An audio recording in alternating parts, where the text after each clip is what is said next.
Welcome to The Explainer. We're going to break down a pretty powerful philosophy for living a more joyful and maybe even a more youthful life. What if true happiness isn't found in those huge achievements, but in the small, everyday stuff? Let's get into it. Okay, so let's just dive right in. This basically captures the tightrope that all of us are walking every single day, doesn't it? Too little pressure, and we're bored out of our minds. Too much, and we're just spinning out with anxiety. It's this constant, exhausting balancing act.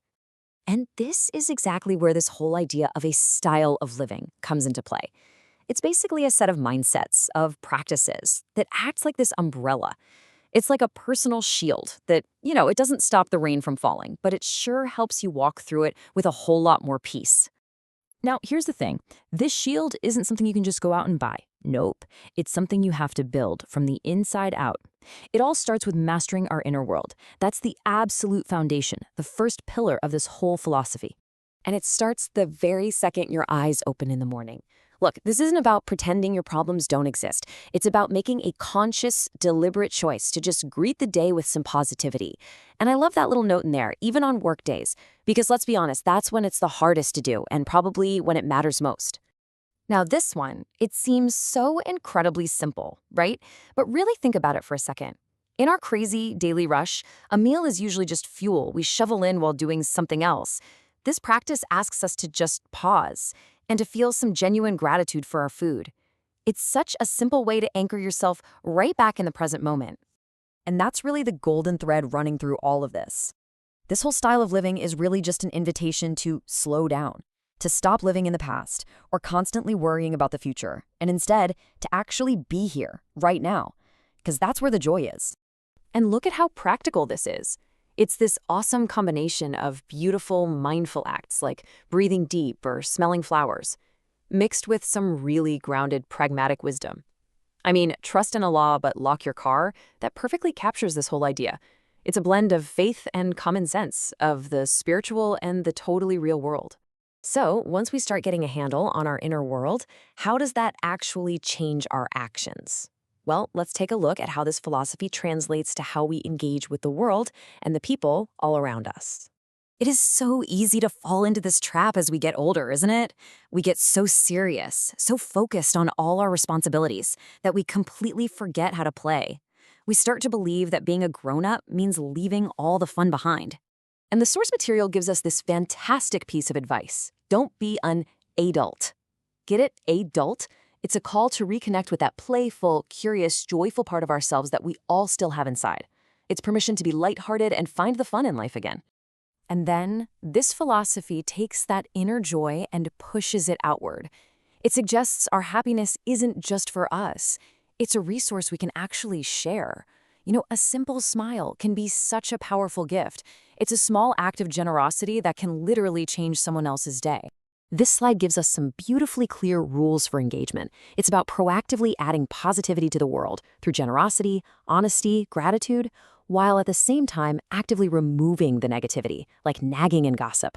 I especially love that last one. Never interrupt when someone is complimenting you. It's a great reminder that we have to learn how to gracefully accept positivity too. Now, to support this entire way of being, the philosophy recommends these really powerful, concrete tools.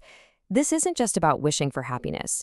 It's about actively maintaining your physical and mental well-being through proven practices. We're talking exercise, meditation, and seeking professional help when you need it. So where does all of this lead?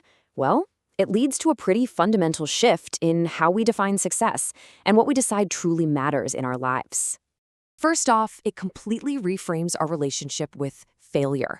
A loss is no longer just a loss. It's a classroom. Every single setback, every mistake becomes this invaluable opportunity to learn something and to grow stronger. And that brings us to this powerful redefinition of success. It's completely stripped of all the usual attachments to money or status. Instead, success is measured by three simple pillars: your peace, your health, and the love in your life. That's the real scoreboard. And this new definition naturally just flows right into our professional lives. The goal isn't just to climb some corporate ladder anymore. It's to find work that actually brings you joy and a sense of purpose. And when you find that, work transforms into a really fulfilling part of your journey. Okay, let's bring all of these ideas home with what is maybe the most empowering part of this whole philosophy. This is such a powerful reminder of our mortality. Our time here is finite, it's precious. So don't hold back. Embrace life with passion, with energy, and with a real sense of playful urgency. And while we're out there playing hard, we're reminded that, hey, this is not a race to some finish line. The real meaning isn't waiting at some far-off destination. It's found in the process, in the ups and downs, in the very act of living itself. And here it is, the ultimate takeaway. This entire style of living isn't something that just happens to you. It is a choice, a decision that you and only you have the power to make every single morning, in every single interaction. You are the architect of your own joy. So just remember that what we've explored here isn't a simple checklist or some quick fix. As this slide says, it's a holistic, integrated style of living. It's a way of building that personal umbrella, day by day, choice by choice. So we'll leave you with this final thought. Forget about trying to overhaul your entire life tomorrow. Just focus on today.